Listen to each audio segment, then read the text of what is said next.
do next class on Monday, perhaps. Let me see. No, you should prepare for your trip. Oh, I prepare. Oh, Steve, I prepare for my trip by putting some underwear in my suitcase. Okay. Don't they sell underwear in New York? Maybe they should. Once I was in such a tight schedule, they decided, okay, I have enough underwear for the flight, I'll buy underwear on arrival. And it's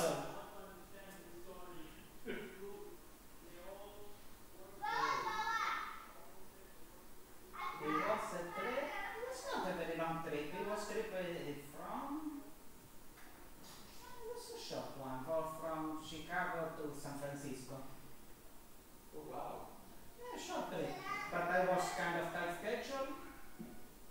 Not enough time to prepare the luggage. So that's it. But on arrival.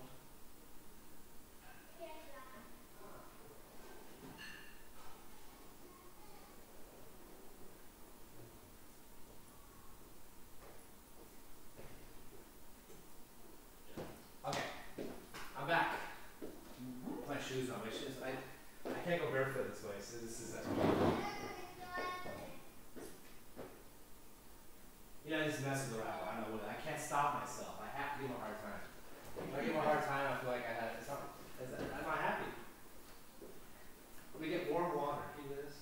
Warm I water. would say it's a real. What's not with a religious professional like Shlomi, Yeah. there is the risk of otherwise being too distant. Well, that's the thing too. Most of the conservative rabbis, I remember, were very distant. But then again, they had a bigger congregation. Rabbi Shlomi, Yes? I don't know what it is, but he gave us warm water. I gave you warm water? This is real, right? It's real, it's like real. That's the You water. Fill up the You sink. know that when people like it. You fill up the sink. No, that's the water for the iron, you know, we need it to. I would have given it for the sink, actually. Oh, that's so nice of you. Okay. In 72 deep. Okay. At least it's not bad as Taiwanese Let's see, people my like share it. picture. I should have picture. What? You could. Just I'm not one embarrassed. picture. I'm happy I got the direct flight taking me, so. Oh, God, I'm so sorry to hear that. Why not? Why? Maybe you sleep on the plane a little bit? What? You'll be able to sleep on the plane? I'll be okay. You sure? Yeah. You can do your tefillin on the plane or off the plane? Yeah, I'll do a lot of prayers. These flights, I do sometimes 4 The prayers. good news is, that's right. Did you hear the joke about the astronaut? He's Jewish. Okay. He's Orthodox. Okay. So he's going around the Earth, right? So he comes out after a week. He comes off, and the guy is sweating like crazy. And he said, "I'll never do that again." Why? Every 90 minutes, you got to take the tefillin on, take it off, take it off. Right? Because it's sunrise every 90 minutes. Ah. Just take it on, take it off, take it off. By the time he gets off, his arm's a mess.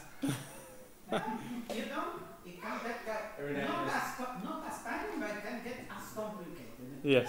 Correct. Because if you're not sure there was in the deadline. Yeah, I'll cross it. I'm also going through the Arctic Circle, which makes it even worse. Well, you know what? So you're going It's, to go into This really flight route complex goes through the Arctic Circle. So, Goes through, goes over. over, yeah. Over. Anyways, okay, so today we're going to talk about the binding of Isaac, which is quite a serious event that took place in our history. Luckily, they can't see that. The video could only see. Yes, Just you know, many people are very shocked about. correct. And today we'll try to go a little deeper on why God asked him to do that to begin with. What is the meaning for that? Did Abraham or Isaac need that in order to prove something, or is it just for us? So this story about the day before the wedding. So the father comes out with his son that he's going to get married the next evening. And they go for a drink. He says, they go for a drink. And the father says to the son, this is, let's say, a drink. This is for the most beautiful day of your life. So the son was certain that the father was referring to the next day. But the father said, no, I didn't mean tomorrow. I meant today. He said, but I'm getting married tomorrow. He said, well, that's what makes today the most beautiful day of your life. That's the day you can actually enjoy. Right? in any event, one of the things that are very common is the bond between a father and son. In some cases, we spoke about the bond between the mother and the son, which has kind of a different aspects to it. Yeah, come closer to the cookie, Steve. No, not to me, just to the cookie. I'll eat more if I come closer. Okay, well that's I feel like I'm doing some exercise and working. Oh, you're walking towards the cookies and from the cookies. So that compensates. So you can have another one. Father and son usually understand each other. They joke around when the son gets a little older. Even King David says to God, like a father has mercy on his son, so God has mercy on us. Mercy might be particular. David, as you know, not all of his sons were good people. Yes, of course, Avshalom. We know the story. He didn't have all the children lined up, getting his blessings all the time. But a father is he had mercy. That's probably the on the same son that rebelled against him. He had, of course, that's something you can't take away from a father. So a father is willing to do everything for his children. A father is willing to open a stand on a bridge and sell T-shirts just to make a living, in order to put bread on the table, to have his children some decent conditions of living. So given this background, really we're trying to find out today, what does God want from Abraham? What's the story about binding Isaac, putting him on the altar, nearly killing him, although God never commanded Abraham to kill him.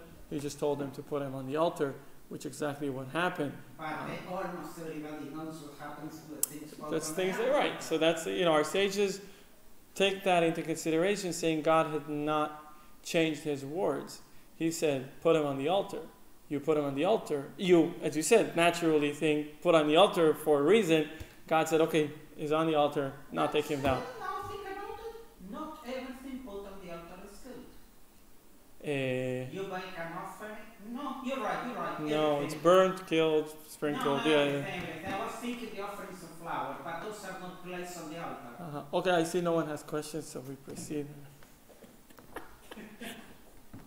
Yes, what did you want to ask? This is a good question. Everyone, I think, will very be happy I asked this question. In the morning for the Shachar, there's a special prayer that talks about how he was asked to walk from, I guess it was the West Bank or something, all the way to where the hotel is right now, right? Right. Where's that prayer? The prayer's in the. Every morning we say this prayer. I'm gonna quote it. I'm sorry. Yeah, I'm gonna quote it. We'll see how. Okay, so this is right. Yeah. You're listening here. But also that's my first question. Second question is really where the dome is. That rock there is actually the rock Abraham too. It's in the place of the temple. Yeah, the place of the temple. And this is a dumb question, forgive me. But how do you go about asking him? What do you think he said? He like wrote a note, or he drew a picture? How did God communicate? With language or telepathy? What do you think? God designated this place. Abraham bind Isaac on that mountain. On that mountain. So maybe God didn't really tell him that. Maybe he misinterpreted it. No. It definitely had signs. We'll see. The Satan try to stop him. We'll get to it. Anyway, this is a Don Abba Banel says, right, we're talking about the binding of Isaac today. And Abba Banel asked this question, this portion of Isaac's binding is our greatest merit in the eyes of God. Hence, we recite it every day, Richard, like you said. This is why it is worthy to inquire and understand it thoroughly, even more than the other portions. Right? We need to learn the whole Torah. We need to know the meaning of everything. But something we say every day, not only do we say it every day, it's actually the peak of Rosh Hashanah, because we blow the horn, which marks the binding of Isaac. On Yom Kippur, right? We say these different songs that remind us of the binding of Isaac. This is a big thing. This is every time God gets upset at us, we say, you have to remember that our father Abraham had put his only son on the altar just for you. I remember Avodah Zarah in this context. With what regard? Sometimes illuminates the proper service for Hashem. All right, we're going to see whether it should be a precedent of people putting their kids on the altar. Isaac is about 32 years old. That was a very common Avodah Zarah. Correct. Right. I agree with you. What would you say? Isaac was 32. Isaac was? How old was he? He wasn't a boy. He was a man. He was in the binding. He was what was it? 30. Was it 30? Okay. Was he married? No, not yet. Not yet. Well, that. Jaime. Jaime Okay, so Jaime Jaywin. Jaime Jaywin. Okay, I didn't get married yet. Not Jaime. I didn't say Jaime. I said Jaime. So anyway, Jaime Jaywin. So he's 30. I mean, come on. He didn't say he'd drag him up there. Yeah. So we'll read it. We'll see how exactly things went. Not only did he not drag him, initially he didn't tell him anything. Wholeheartedly. Initially he didn't tell him anything. And then once he did tell him, it was just, it was just like he was telling him, we're going to have pizza. That's what he said, He says, Dad, here's the knife. There's the altar. Where's our goat? Who's going to be on the altar?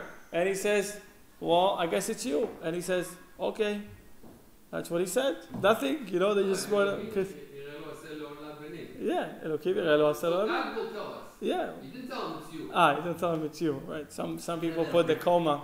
Which is, depends on how you put the mark on the verse. We are talking about people with power of prophecy. Those people understand better words. The words of God, correct, the way they were. Although there is a verse in Tehillim, Achad diver Elokim shtayim zeshamati, when God says something, you could actually put two explanations on the same words. It's just, the minimum. The minimum is 2. In fact, this, like Reuben was saying, this is something that is brought down in the Torah as a prohibition. It was a common practice to bring human offerings to the gods in those times, right? And this is explicitly written in the Torah, right? Molech was right that. Later in the book of Kings, you have examples of Jews doing avodah zarah, specifically this for refining avodah zarah. In Jerusalem, in ancient Jerusalem, there was a place called Gei Ben Hinnom. Gei Ben Hinnom, they used to burn their children as a part of the, what's it called? The pulchan. What is it? Pulchan, the rituals of Avodah Zarah. That's actually the old, didn't they do it on the south side of the western wall? There's the western wall. I'm not sure exactly where it is in Jerusalem, but there's a place called Gei Ben Hinnom. If I remember right, it's to the east of the Temple Mount, but maybe I misremember.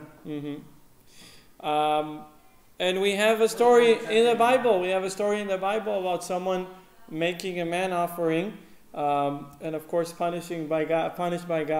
The story of Yiftach, right? The daughter of Yiftach. Yiftach was going out to a war against Bnei Ammon, which was a war that was very difficult or nearly impossible to win. And then he made a vow to God, and he said, God, if you will help me and will win this war, then I will bring you an offering from my household. And he said, Asher yetzeh medaltei beiti likrati v'shovi l'shalom v'aliti ulah. Whoever comes out to me from the door of my house, I will bring them as an offering. He was probably referring to the many animals that they had in their backyard. But the story goes on that he went back, he won Bnei Ammon, he went back, and his daughter came out to him, and he decided he's going to go with that vow. And of course they stopped him, right? They stopped him, and he didn't do it. But they said, but he was punished for it dearly. He was punished for it for what he had done. It says in the Midrash, Evarav nishmetu, his organs went. Anyway, it's a big deal. Rabbi, sounds like God gives us clues. He doesn't give us the answers. He gives us clues. He wants us to. You make your own decision. He wants us to research. Correct. Teach you right or not. Let's see what the Talmud says. Exactly what you're saying. Here, well, the Talmud says like this. And it is written, with regards to human sacrifice, and they've also built the high places of the Baal. You said right, Ezra. To burn their sons in the fire and burnt offerings to the Baal, which I did not command and I did not speak, nor did it come into my heart. That's from Yirmiyahu. The Gemara interprets each phrase of this verse, which I did not command. This is referring to the son of Mesha, king of Moab. King Mesha sacrificed his son, as it stated. Then he took his firstborn son, who would reign after him, and he offered him as a burnt offering. That's brought in Kings. Reuben, you were saying right. As I did not speak. Mention even more clarifying case. there are a few cases also of Israelites. Jews. And I did not speak, this is referring to, what is this? Iftana? Whatever. Iftach. Who sacrificed his daughter as an offering. Thank you, that's so sweet. I like it. Yeah, Thank you. I Right? Nor did it come to my heart. This is referring to Isaac, son of Abraham. Although God commanded Abraham to sacrifice Isaac, there was no intent in God's heart that he should actually do so. It was merely a test. It was a test. It was sometimes a test. I think, let's see if that makes sense. So the pagans will not say that we are cowards of not doing it. They are not doing it because they're prohibited from doing so. Right? So the Gemara says, make no mistakes. There's no reason that anyone would engage in this very weird and silly, or even more than silly practice.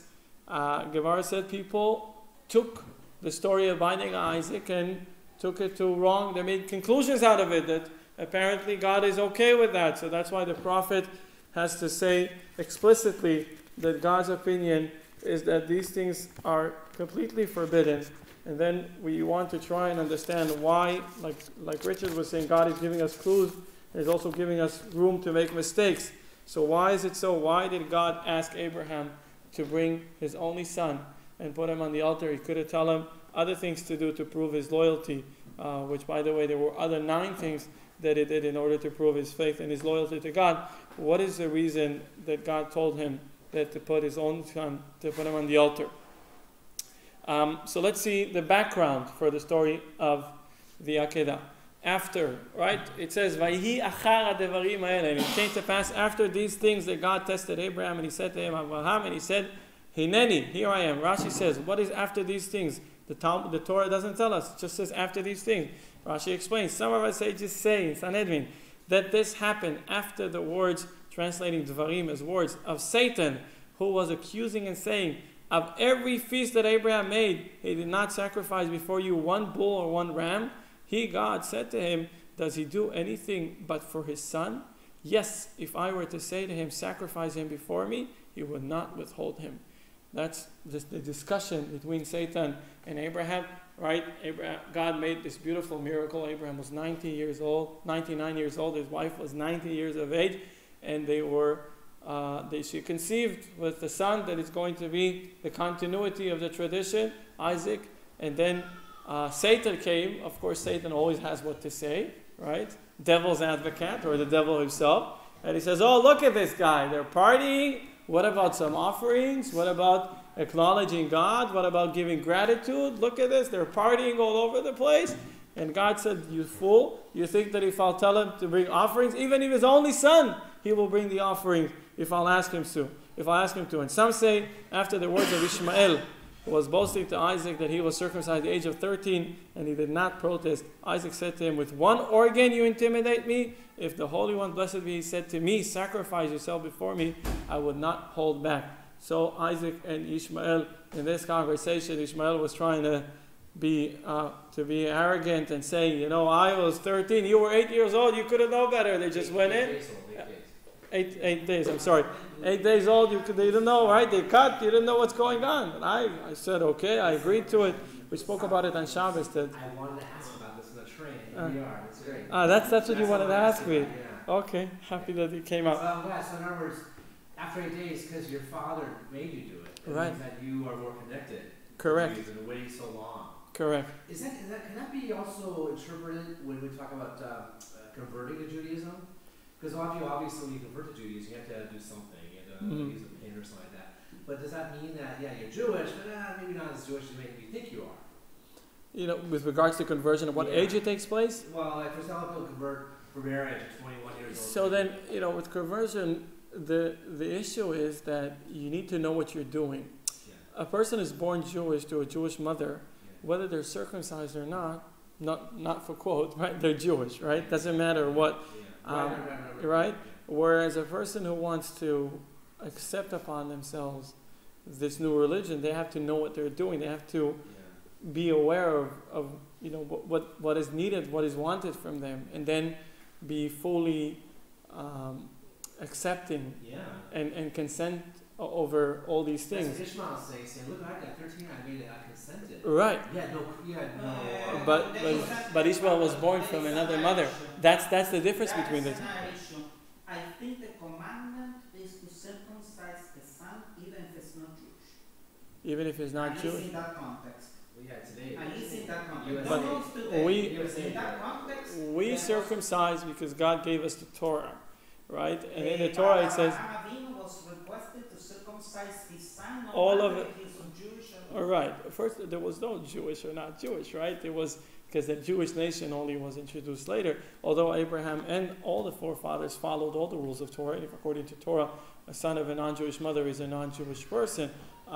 So that this goes around with the question of how. God said you to circumcise Ishmael, no matter if he was Jewish or Correct. not. We were just talking about whether with reference to conversion. Oh, we're just talking with reference to conversion that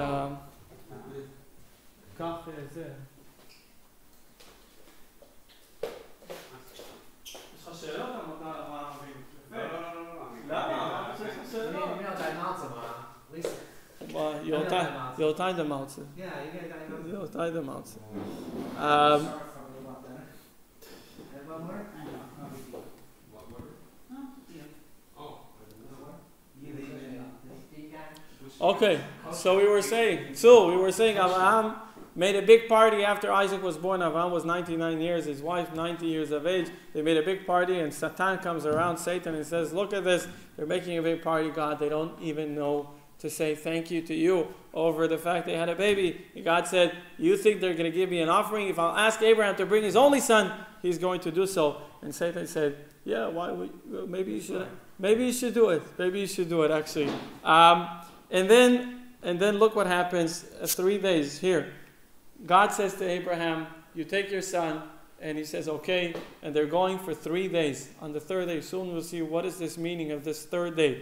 And here's what the verse says. On the third day, Vayi bayom hashlishi, Abraham lifted up his eyes and saw the place from afar. He looked up, there was a mountain, and our sages say there was a cloud that's hovering over the mountain. And he realized that's the place. God didn't tell him exactly where to go. He didn't give him a Google Maps link, right? There was no Google Maps link because God was using Apple Maps, of course. Now I just look Wait, on talking about Google maps. Maps. I just look on Google Maps. What you were saying. The mount was most probably Zion, just next to the Valley of Hinnom. Close to God gave it him. Oh, okay. So Rashi says, what is this third day? Why did he delay from showing it to him immediately? God could take him on a very short route, so that people should not say that he confused him and confounded him suddenly and deranged his mind. And if he had time to think it over, he would not have done it. Somebody would say, yeah, God told Abraham is used to do yes men. Yes. Abraham is used to say yes. So that's what happens. He gives him 3 days to digest it. He's walking with his only son for 3 days, knowing that he's going to take his life in a commandment of God. This is no mistake. This is no accident. This is no, I thought so, I didn't know so, I should have, I would have, I could have. God gives him 3 days to think it and rethink it it over. And then he actually goes around. Where are they walking from? They're walking from their house. From Hebron? From, where were they? No. What should they call it? They walk from there all the way to If I remember right, What's your wall? Beersheba, maybe a little. Beersheba was after, Beersheba. They came back to Beersheba. Call headquarters. Okay, calling headquarters. Where did they go from? Okay, I know where they went to. I don't know where they go from. So Rashi says, on the third day, no shocking, right? The third day. What about the third day? We have 2 other instances. This is the third instance we have in the Torah. The Paschal offering. God says to the Jews, this is the time. The story is over. You're going to go out of Egypt. Take a lamb, and tie it to your bed. Take a lamb and tie it to your bed. And for the wait 3 days, and then you'll slaughter it. What's the 3 days all about, right? So the Egyptians were worshipping the lamb. This was their avodah zarah. So they worshipped the sheep, the lamb. So the Jews said, we don't care about you anymore. That's it. We're free people. That was the preparation to the Exodus. Because God says, taking the Jews out of Egypt, it's a no-brainer. Taking Egypt out of the Jews, that's a big deal. You know what I'm saying? That's a hard thing. Yeah, that's a hard thing to do. So God says, okay, I tell you to go, you go. But the question is, what's going on in your mind? Remember we discussed this just before Passover. We had this beautiful lesson discussing that. And also for Sinai, Hashem said, "Ve'yu nechonim lishloshet yamim." They get ready for 3 days. And Moses even added a day because it was the third day. And Moses says, have 3 full days and then have another day. So everyone will be ready. So this is quite of an interesting lesson that somebody tells you something. Sometimes you say, I'd like to sleep it over, right? To sleep one night. You should take 3 days before you make big calls in your life. You should take 3 days. 3 days is enough time to digest it, to understand it, to perceive it, to make a decision based on truly what you think and what you sense. And this is what here, this the Rebbe explains in the Kutei Sichot. The Paschal lamb had to stay in the house of the houses of Israelites for 4 days, just like Rashi explains with regards to the binding of Isaac, where God only showed Abraham the mountain on the 3rd day to take away the effect of suddenness. This teaches us that in order to do something out of true equanimity, there needs to be 3 days' time. Yes, the same is found just before giving of the Torah. That was postponed by Moses for another day in order to have 3 days between the commandment and the act. So we had another day. Here's the quote here. Exodus, God says, and he said to the people, be ready for 3 days. Rashi, be ready for 3 days for the end of 3 days. That is the 4th day, for Moses added 1 day of his own volition.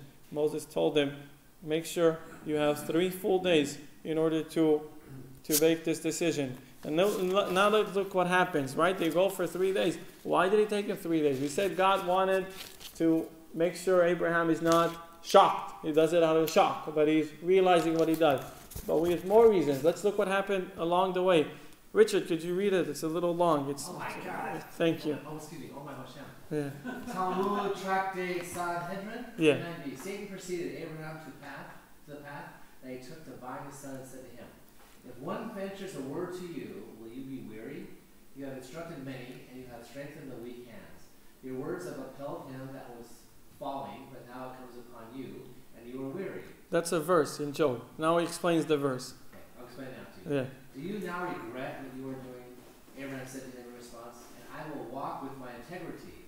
Satan said to Abraham, it is not your fear of God, your foolishness. Your foolishness? Yeah, like what are you doing? Your fear of God, that you're going to kill your only son for that? Yeah. In other words, your fear will culminate in the slaughter of your son. Abraham said to him, remember please, whoever perished being innocent. God is righteous and his pronounces are just. Once Satan saw that Abraham was not heeding him, he said to him, now a word was secretly brought to me, and my ear received a whisper thereof. This is what I heard from behind the heavenly curtain, which demarcates between God and the ministering angels. The sheep is to be sacrificed as a burnt offering, and Isaac is not to be sacrificed as a burnt offering. So he's trying to ruin the whole thing. Oh, by the way, this is not going to happen. I just heard this behind the curtain. You're being all this. Oh, I'm going to kill my son. I peeked at the end of the book. It's not going to happen. That's what he's trying to. That's what he's trying to tell him, right? But Abraham said to him, perhaps that is so. However, this is the pleasure of the liar, and that even if he speaks the truth, others will not listen to him. Therefore, I do not believe you, and will fulfill that which I was commanded to perform. Right? So Satan was trying to disturb. After he saw that he's not able to disturb, he's trying to ruin the whole festivity of the party, right? He's a party pooper. He's trying to say, oh, by the way, it's not going to happen. And Abraham said, I don't believe you. You're a liar. Someone who lies, you don't believe him. Was Abraham able to receive information from Akash Baruch Hu? He was able to receive information from Satan too. Was Satan actually a human being, or was Satan is an angel. Is an angel? Like was sit on a shoulder? Or he's an angel. I don't know if angels stand on shoulders, but he's an angel.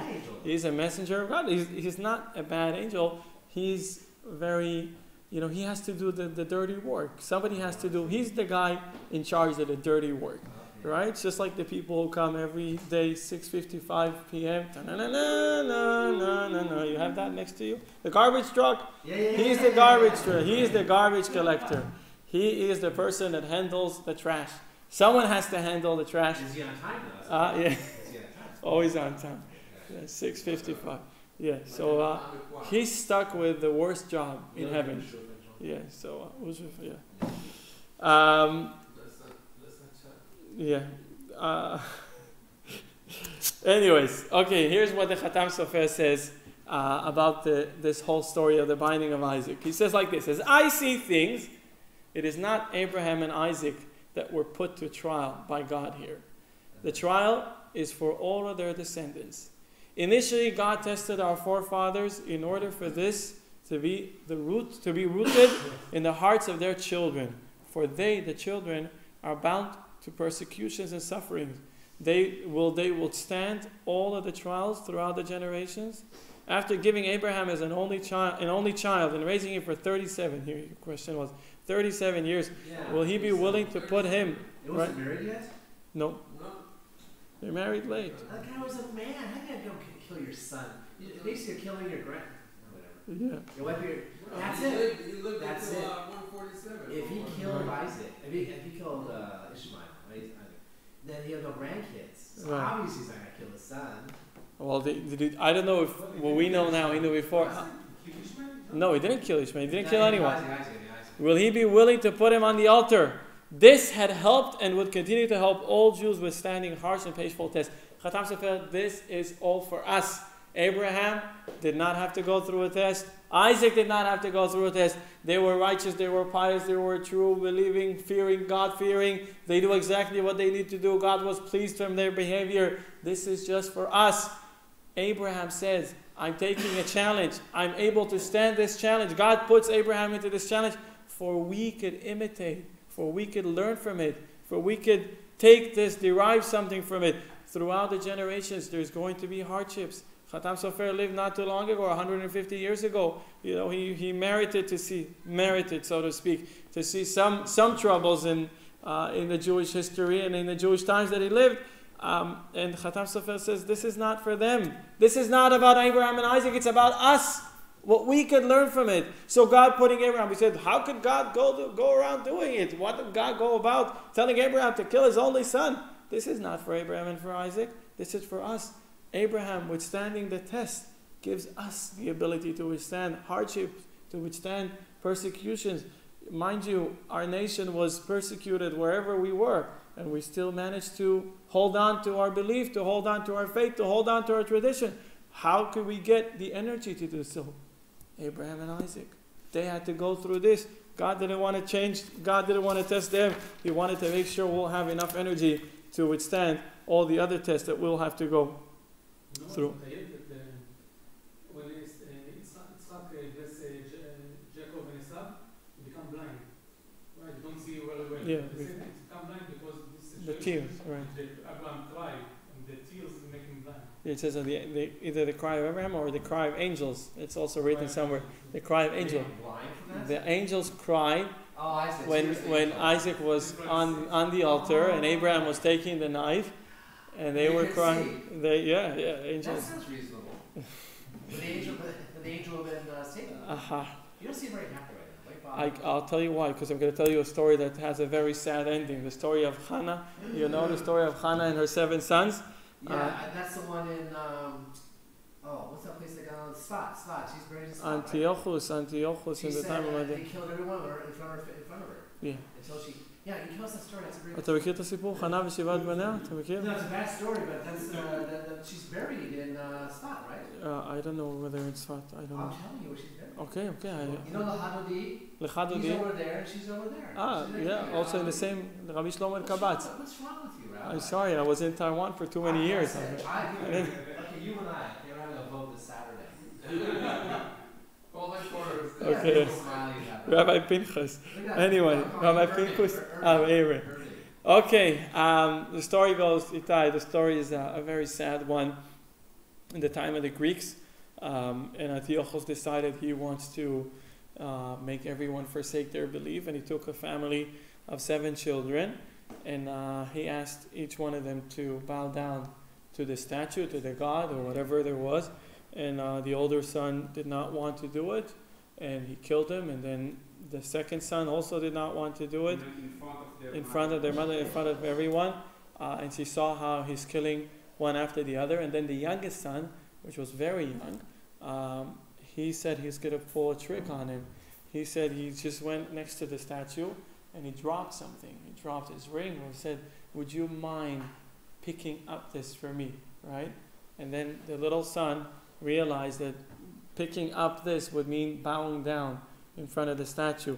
And after they killed, and he was reluctant to do so, and Antiochus killed him as well. And after he was killed, so his mother said, "My children, tell your ancestor Abraham, you bound only one son upon the altar, but I bound 7. Right? And then she fell off of the roof and she committed suicide. She jumped off and she committed suicide. Okay, let me ask you a question real quick. Seriously, okay, no one else around. There's called the cave of, what's her name? Cave of, Where? Cave of Patriarch? Where? In someone? Where's the Haradi? Where's he buried? Yeah, in Sfat. Okay, so he's over here. She's across the way. Yeah. You go down these stairs. Right. She's over there. Yeah, the old cemetery. When did they decide to put her there? And not only that, but they call her what? They call her matriarch? What do they call her? I don't remember visiting her graveyard, but I should do that. And when I go to Sfat. So the graveyard of this Hannah is known. That's what Richard says. He was telling me. I didn't know. She got not graveyard, it's a cave. This just in. This just in. Yeah. You didn't know this? This just in. Okay. Just in. I'm fine It's fake news. It's fake news. So what did the Torah say about it? It's okay to sacrifice certain sons? No, she didn't sacrifice. It wasn't, first of all, her faith. it wasn't her. It wasn't her call. They made their call. She never told them. The children, even the youngest one, he did it on his own. She didn't tell him. What? I don't know. Maybe it says. Is after one are under what conditions kill oneself is allowable? So we know we have the three Yareg V'al Yavo, the three most, most severe sins, Avodah Zarah, Gilui Arayot, Shfichut Damim, right? These things, right? Idol worshipping and adultery and killing, all these things. Somebody puts a gun at someone and says, "You've got to kill that other person," they will die and not kill. Hannah probably knew she didn't kill herself, she was before 2 of them. Yeah, probably. Yeah. Oh, yeah. She was quite doomed. It wasn't like she was just taking her life out of. Yeah, Is she there was. something in Halacha that says this person, her faith, see, the way I was taught by Rabbi Azagli was that her faith is so powerful, it's so moving, that people want to go just to the cave just to see they feel the energy, the power. Yeah, I mean, you could surely relate to that. I just didn't know that she's there, but it definitely make a point to go there and to. I'm sorry. Not everything I know. Go to the mikveh there. Yeah. Did you go in? No, I went in, but they wouldn't let me in. Why didn't let you in? You didn't have your bathing suit? I didn't have that. There wasn't enough time, but they also looked at me. Now there's no time. First they didn't let me in. What do you want? It's a little cold. It's a little dirty in there. Dirty. It's cleaner. It's cleaner than the tap water. People go in the winter over there. Yeah. And it's like Myself, I went Have you been there? several times. Wait, you've been to the mikveh, you know. I go inside. You know Hannah was there? Who's Hannah? The other one? In the winter. I didn't know. It was her. I didn't know. I'm sorry. You know the Haggadah, isn't it? Yeah, Shlomi Shlomo Kabatz. That I know. That I visited. I'm a bit puzzled. There is in Judaism about Kedushat HaChaim, Yes. and if you have the opportunity to live and to just lie, why not doing so? There's Do you three. think she had opportunity to live? There's I'm talking about the sons. Okay. Just to No, hold- Oh, first of all, the game was, it was a Mishak Machu to begin with. It was a game, right? He was a ruthless dictator. He used to kill people for breakfast, lunch, and dinner. So for him, 7 people, 70 people. You know what Joseph Stalin said? It says, when you kill one person, it's a tragedy. When you kill 1 million people, it's statistics.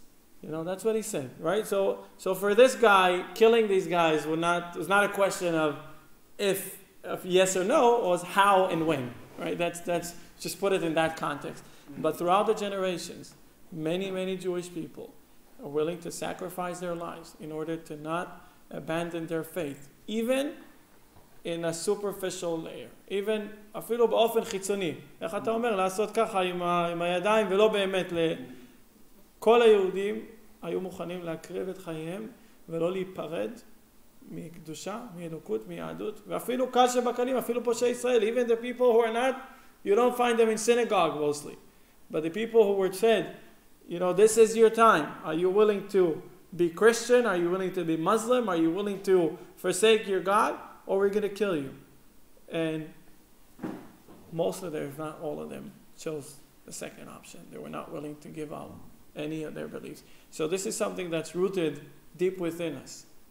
It's a part of our Jewish DNA. You don't even know what you have. Yes, exactly. You don't know you have it. Right? People who would think, you know, I'll tell you later a few stories about it. Yosef Mishita. I can't hear a story. No, you're not. You don't deserve to. I only hear a story. No, we're halfway. We're literally halfway the class, and it's already 8 o'clock. Oh, shoot. Sorry. It's time for dinner. Dinner, yeah. So what is here? The Ran says, okay, we brought the explanation of Chatam Sofer that it wasn't for Abraham and Isaac, it was for us. But the Ran says, what is this whole reason God put someone through a test? It is obvious that the Almighty knows whether or not the individual will withstand the test or fail. Why then does He put him or her through the test to begin with? Right? If I want to test someone, I want to test my own children. I don't know whether they'll make it or they fail. But God knows everything. He knows before the test even takes place, or whether or not it's going to work. Right? It's a good plan, or it's not such a good plan. Right? God knows the future. God knows what's it going to be. So why does He put someone through a test? למה הוא שם אותו בישראל? הוא יודע מה יהיה. נכון, הכל צפוי ברשות נתונה. אבל מבחינת הידיעה שלו, מבחינת מה שנבחר, כן, אני מסכים, הכל צפוי. אבל הוא רוצה הוא יודע מה יהיה. אפילו שזה הבחירה שלנו. זה באמת הבחירה שלנו בין לעמוד לניסיון או להיכשל. אבל הוא כבר יודע אם אנחנו נעמוד או להיכשל. So here's what Maimonides brings. It's a beautiful book. You should read it. It's a guide for the perplexed. You should read it. You know, Moreh Nevuchim. I'm not perplexed. No. It's just in case you encounter someone who's perplexed. Oh, It's just like me. You'll know what to tell me. Here's what Maimonides. זה מה שרבא אומר. מורה נבוכים. אתה מכיר את הספר מורה נבוכים? מורה נבוכים. ספר של הרמב"ם. Guide for the perplexed. The account of Abraham, our father, binding his son includes two great ideas or principles of our faith. First, it shows us the extent and limit of the love and fear of God. How abundant, what is the limit of the love a person can have of God? Abraham is commanded to perform a certain act, which is not equaled by any surrender of property or by any sacrifice of life, for it surpasses everything that can be done and belongs to the class of actions which are believed to be contrary to human feelings. God says, He doesn't tell him, do this, do that. He says, do something that's exactly the opposite of a father to son relationship. There is no necessity to look for the presence of any other idea or of anything that might have affected his emotions. For Abraham did not hasten to kill Isaac out of fear that God might slay him or make him poor, but solely because it was a man's duty to love and to fear God, even without hope of reward or fear of punishment. Abraham was trying to depict us, to tell us how exactly service of God has to take place. Abraham was not threatened by God. God didn't tell him you have to do it or whatever. And God didn't tell him you do it because I'll do this for you, or if not, and if yes. That's right, but there was no reasoning behind it. That's the thing. If there was some reason, you would say, okay, Abraham followed the reason, or he understood it. Now we know what. Exactly. And so why did he do it? Because he wants to show us the extent. מה הגבול? אין לזה גבול. לאהבת השם, ליראת השם, אין גבול. אין איפה זה נעצר.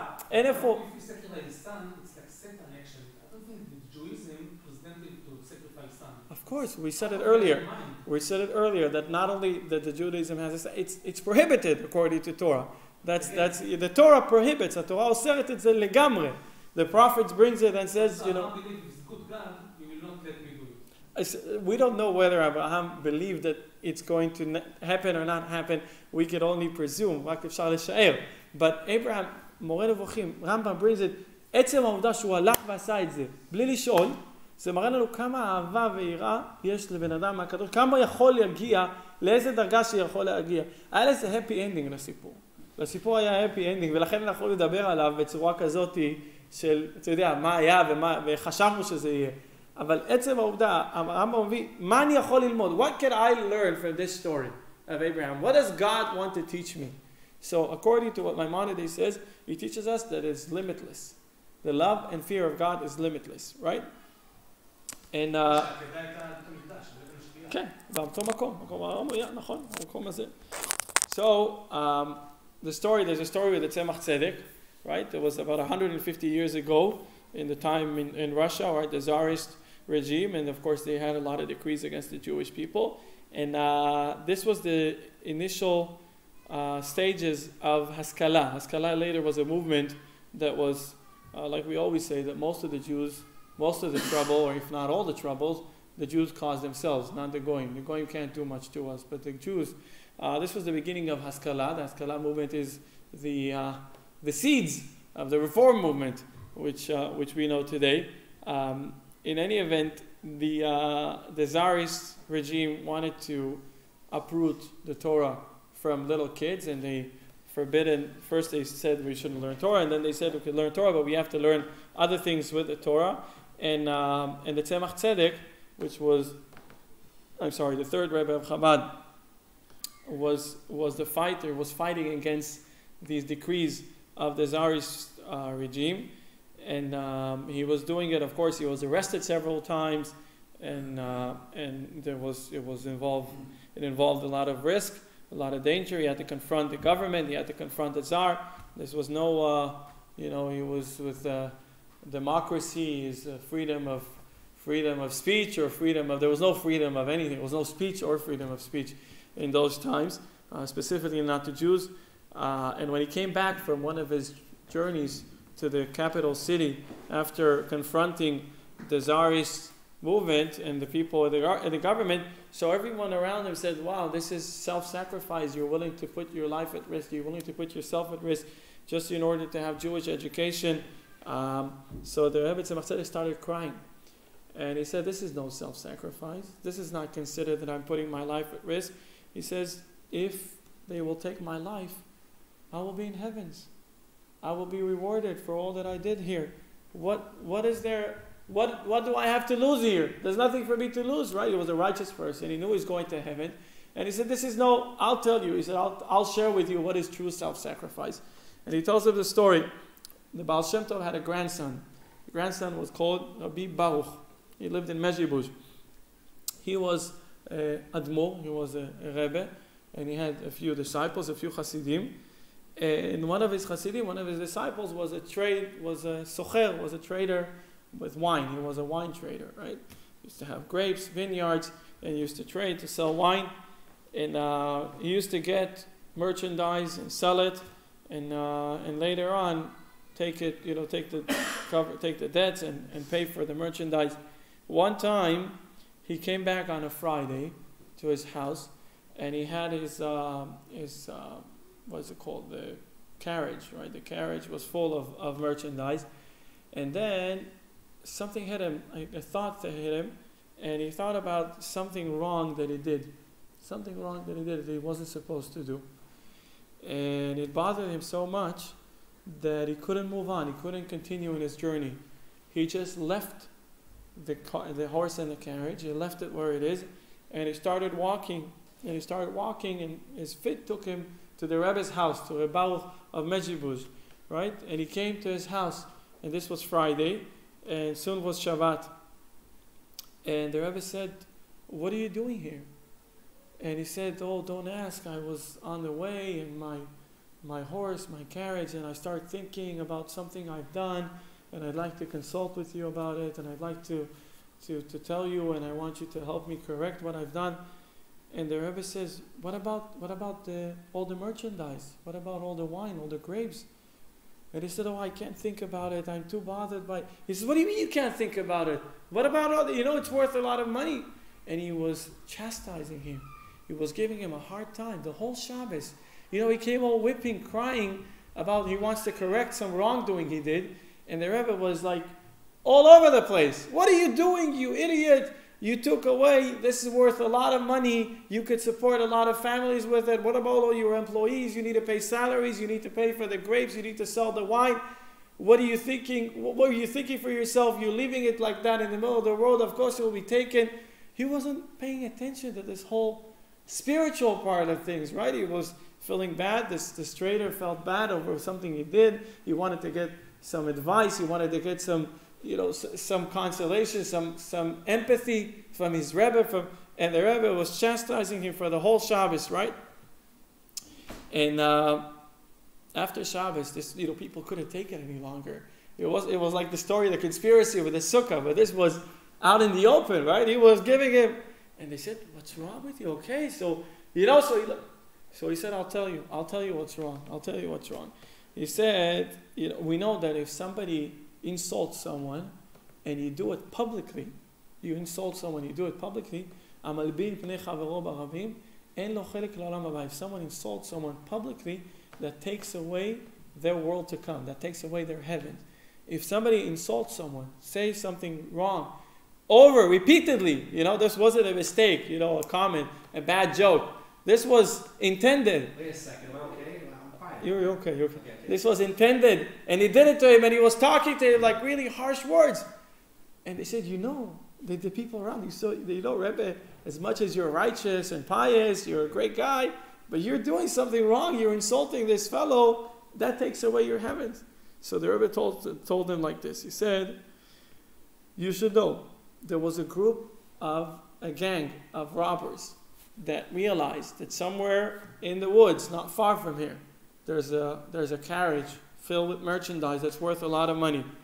And they were planning, they thought maybe it's some sort of a scheme, somebody's waiting for them, they want to catch them. And they were plotting the whole Shabbos, they were plotting how would they attack, whether there's people inside the carriage, or there's another carriage somewhere near, whether the police are involved, the army. They were plotting the whole Shabbos how to capture, how to get, that's worth a lot of money. And I saw this. The Rebbe says, I saw what's going on. And I said, this would cause a tremendous amount of sorrow, a tremendous amount of pain, not only to this individual, but to everyone who's involved with him in the business, everyone who buys from him, everyone who sells to him, all of his employees. This would cause a great deal of sorrow, a great deal of pain.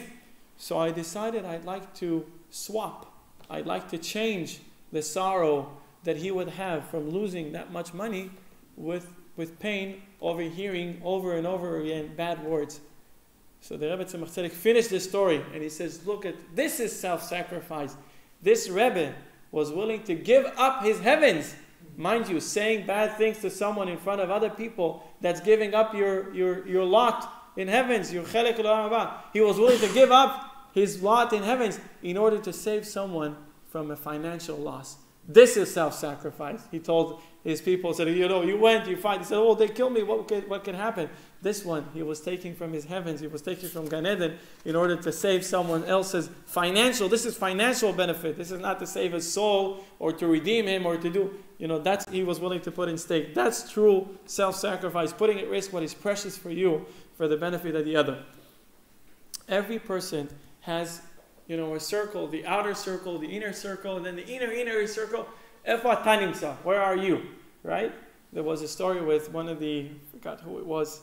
Yeah, it was the Rebbe Tzemach Tzedek actually. He was sitting on the lap of his grandfather, the Alter Rebbe. This is the Alter Rebbe.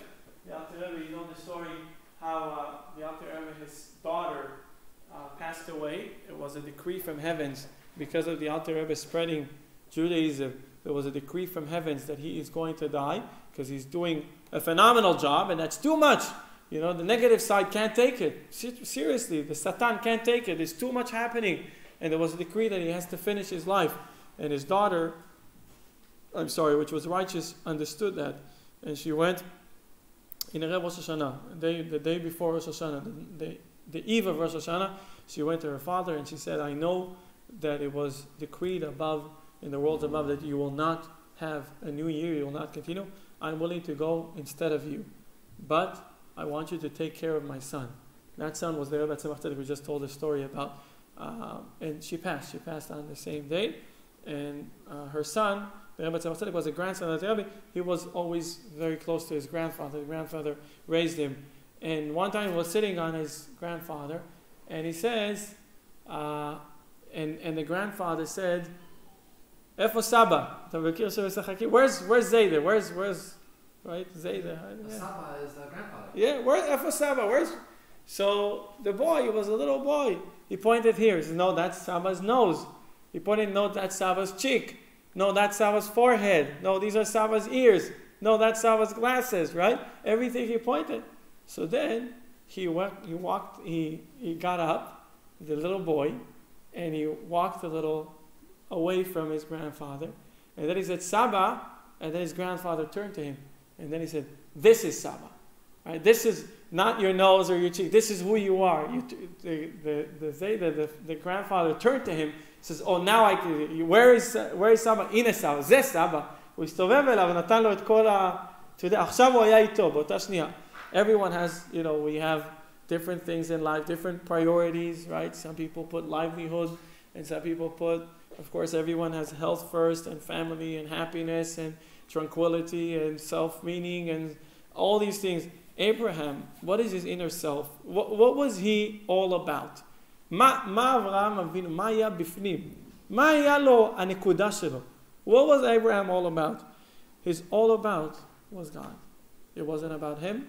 God, Hashem. It wasn't about him. It wasn't about his son. It wasn't about the tradition. It wasn't about the new path that he paved. Abraham was the first one to discover God, to tell people, what are you doing with all these idols, with all these statues? There's one God, he created the world. Mind you, if Abraham would have killed his only son, this would cut everything Abraham worked for. Throughout his lifetime, he was telling everyone about God. What more would we ask? He has something to continue, a son to continue his ways. Ishmael already was deviating. He wasn't going the right way. He was already looking into other directions, which of course we know what ended up happening with him. So for Abraham, his own life, his son's life, you said putting your own life at risk is one thing, but taking your son's life is a different thing. Is much more, right? So for Abraham, his life, his son's life, that didn't penetrate into the inner circle. That didn't go into the inner part of Abraham, the quintessential, the essence of Abraham. That was merely his passion and his love and his fear of God. This is what the Rebbe says. Many, if not most people, upon meeting a challenge, feel a sense of accomplishment that gives them a certain feeling of superiority. Occasionally, this can make them arrogant and cause them to act condescending. What is it? Condescending? No, not. Yeah, condescending. You're not looking at it. The greater the challenge, contrasted with the insignificant nature of other individuals, can make the gulf between them even wider. Abraham was returning from the Akedah, history's greatest achievement, and yet he felt not a trace of superiority over the simple youth with whom he was walking, who indeed did not even have the slightest inkling of what had just transpired. This was one powerful feature of Abraham's greatness, to reach so high and yet not to feel that he was better than anyone else. Abraham did not feel like he did this beautiful, amazing, enormous impact over the Jewish world, over the whole world. We say it every day in the prayer. On Rosh Hashanah we blow the horn, saying, God, remember. We say, Malchuyot, Zichronot Shavot, say, God, remember, we did something wrong this year, we didn't follow the right way, we didn't do what we need to do. But remember, we blow the horn, we say, remember that Abraham was willing to take his only son, and Isaac was willing to put on the altar for this merit. Zechor lanu zchut avot, remember the merit of our forefathers. We say it every day. Abraham did not have all this in mind. We take it as credit for Abraham. He didn't feel anything. He went and did what he did. And eventually, of course, his son was not put on the altar. It was a goat that was prepared there from 6th day of creation. From the 6th day, it was written. God, from 6 days of creation, it was prepared there. The goat was waiting for him. The goat actually ran towards Abraham, but Satan made his horns go in the mountain, in the trees. So then it was difficult for branches, right, in the branches of the tree. So Abraham, look at this. He did the most greatest thing ever. He was willing to put his own son in the risk of taking his life. God eventually says, "Don't do it." He puts, and then they go back as if nothing has happened. They just walk, and these guys sitting there, these lads, they don't know what happened. They saw, היה ישמעאל ואליעזר. ישמעאל ואליעזר היו. כן. ישמעאל עם החמור. כן. אתה בטלפון? You're talking to Ishmael? What page is that page on where it talks about how we remember how it goes to... Every day. And also, without Yitzhak, we wouldn't have Jacob. Without Jacob, Right. Come on, so of course he could. Here. This is the story and this is the right? Okay. And now, look at another thing. He's cut a thicket by his horns. Yeah. Brown cotton thicket. So, וישוב אברהם אל נעריו וילכו יחדיו בבאר שבע. אברהם שב אל נעריו. הגמרא אומרת, אל תקראי נעריו, אלא נעוריו. אברהם חזר לצעירותו. Look at what the verse says. And Abraham returned to his youth, and they arose and went together to Beer Sheva. And Abraham remained in Beer Sheva. Reuven, can you help me read this Likutei Sichot? Can you read? You can read from there? Returned to his youth, and Abraham returned to his youth. Mm-hmm. They arose and went together to Beersheba, and Abraham remained in Beersheba. Likutei Sichot. We may add that word used by the Torah in this verse is instructing yet another way. Abraham was not a young man, and now that he had passed the test of Akedah, the 10th and last test God administered to him, according to the sages, Abraham was entitled to feed his age and retire. Instead, the Torah tells us that Abraham returned to his youth. After such an illustrious career, he did not rest on his laurels, but returned to his youthful endeavors, continued his life's work of bringing the light of Judaism, justice and righteousness to the world. He rose and did not falter or experience any burnout, and he went together with them. He did not even fall behind the level and pace of his youthful achievements. So returning to his youth, the story of Akedah, you know what's the difference between the story, you said it earlier, when Avraham jumped into the fire, there was no choice, right? He was in Nimrod, right? He jumped into the fire. He had to prove, he had to make it a point. Nimrod said, what do you think this whole God nonsense of yours telling me about this invisible God who created everything, who created, what are you talking about? So Abraham said, he's going to the fire. He said, I'm not scared of fire. I know who created the fire. It was God who created the fire. If God wants, the fire will burn me. If God doesn't want, the fire will not burn me. And that's exactly what happened. He had a point to prove. In here, there was no one else. It was just Abraham and Isaac. There was no one else. He, by overcoming this trial, by withstanding this test, there was no, Facebook, Twitter, Instagram. There was no status, right? Abraham checking in on Har Moriah and checking out on Har Moriah, right? Nobody knew about it. Everyone were there. Nimrod, everyone. It was in the presence of everyone. Avraham העברי, כל העולם בעבר אחד של הנהר, ואברהם בעבר השני. The lack of a public environment. Exactly, and that remained only within himself, right?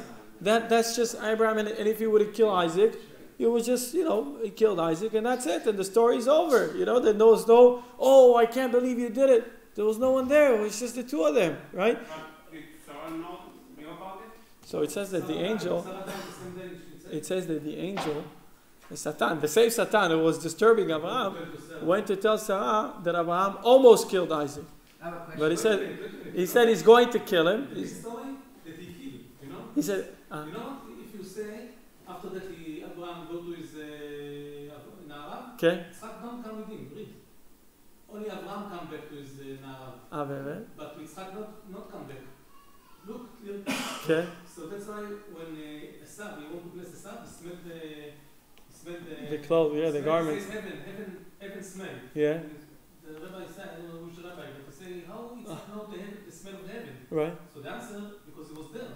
He died, Abraham killed him, he go to heaven, and come back. באמת? I didn't read. No, I didn't read it. He says ashes, he become ash.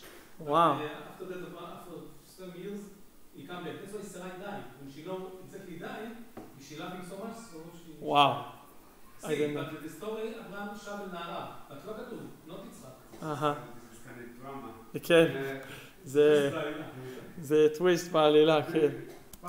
Rabbi, you keep saying there was Satan. But they say angel in the.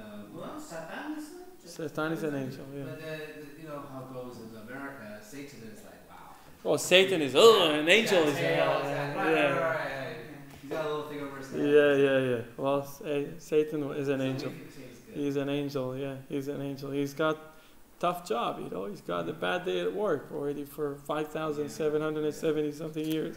And also what it is talks about a servant. You have to It's a job that only an angel could do.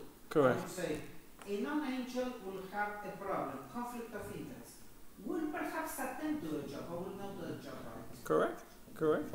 It had to be. Satan has to do the job because he's the only one who can do his job. Yeah, you're right. It's a conflict. It is a conflict of interest, anyways. Like at the parable that's brought. Why is wood an offering, a burnt offering? Why wood? He says they talk about how he brought wood and a donkey and 2 servants. Mm-hmm. So the servants would be witnesses, wouldn't they? Would they like They did not approach the mountain. They did not approach. You sit here with the donkey, and we will go on the mountain. Yeah, after 3 days. They take the wood. Yeah, they brought the wood because they needed to put fire on the altar. In a public thing, they were essentially servants of the family, still inside the family. Correct. What did they do for 3 days in the wilderness? They had food to eat? I don't know. They ate each other. I don't know what they ate. And also, why couldn't they go just an hour away? Why did they go 3 days away? So we said 3 days. It was because God wanted to make sure that He knows what He's doing. Without the servants. Here, what can we learn from all this? This is what the Rebbe explained. The Jewish people have gone through Abraham's 10 tests. Many tens of times. Abraham, 10 tests. We actually went through 10 tests many tens of times. We have demonstrated incredible sacrifice and devotion to God. Enough, it was not recorded of Abraham in this test to hasten. Correct. He did it on his own. Right, he did it on his own. He rushed to it. So we have demonstrated incredible sacrifice and devotion to God and humanity. In this advanced state, our journey through exile and at the pinnacle of our achievements, some might feel a tinge of arrogance or burnout or both. The message of this week's Parsha is that even, especially after reaching this advanced level, we must return to our youthful state.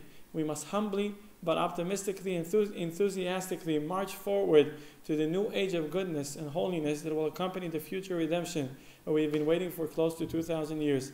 Now is not the time to retire from our Jewish accomplishments, but to return to our youth, arise and walk together with them. Or in the words of the prophet, return us, O God, to you, and we shall return, renew our days as of old. Hashivenu Hashem elecha v'nashuva chadesh yameinu v'kekedem. So basically, okay, there's a story they told, but it's already too late, so I'll tell it to you next time. Basically, what happens is that the story that Abraham went through this test is not for Abraham, it's for us. It's Abraham showing us who he or what he cared about the most, which is God, and that gives us strength. Now, nobody's asking us to kill anyone. Nobody's asking us to kill ourselves or our children, heavens forbid. But God wants us to do some self-sacrifice, to sacrifice something of ourselves. קצת לוותר, קצת להקריב, קצת, מה זה להקריב קורבן? לוותר.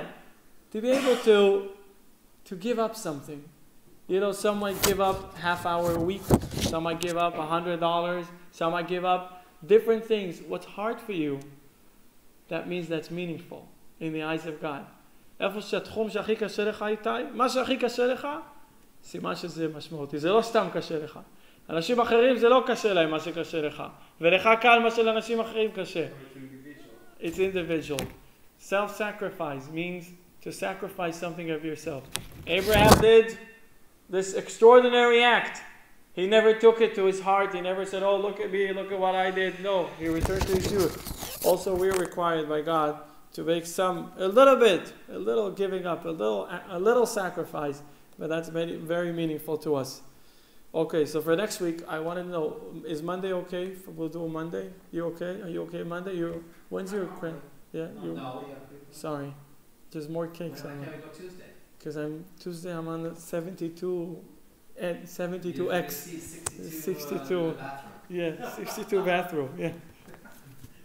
Yeah. Wait, so you're leaving at midnight, aren't you? On Tuesday? No, 7:30 p.m. I think is the flight. Really? Yeah, it's Alright.